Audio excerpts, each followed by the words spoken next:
Okay, how to set the time and alarm on this do-it-yourself digital clock. Now once you got the power source all hooked up, then it is ready to go, and the time is military time, so that means that's 5:51 p.m.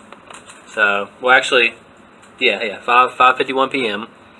So, what we do here, we got two switches. I got the blue caps on top of them. So, you press the second one twice, really quickly, and it will go to, oh, hold on. I don't know what it's doing. There we go. You press it really quickly twice, and it'll go to A. That's the hour. So 17 hours, and you can change it with the second button. All right. So I don't need to change it. So I'm going to go to the second one, which is B. That's the minutes. You can press the second button here to change the minutes. So get the time.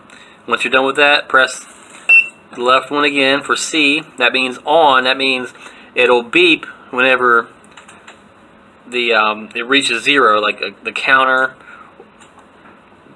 So the next one is D, on or off. This one is the alarm. You can press this one to turn it off or on. That's for the alarm. That's alarm 1, which is the next one, which is E. That's the alarm.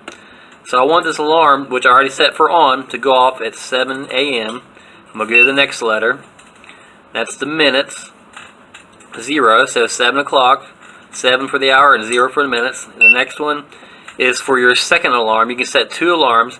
I have it off, so whenever I press this again, it's going to go back to my original. That's the time. So my alarm is set for alarm 1 for 7 in the morning. My alarm 2 is off, and I didn't have anything to set for that. So this is all good. And this is how you set the time and the alarm for the do-it-yourself alarm clock. Thank you. After you get everything all welded up, I still need to clip off some of those on the end of the electronic parts, but got all the components put on there. Resistors, diodes. Then you can do the honor of hooking it up, hooking a power supply. I got my little power supply, which is the laptop, and it's going to this little board over here, and then it goes right in here.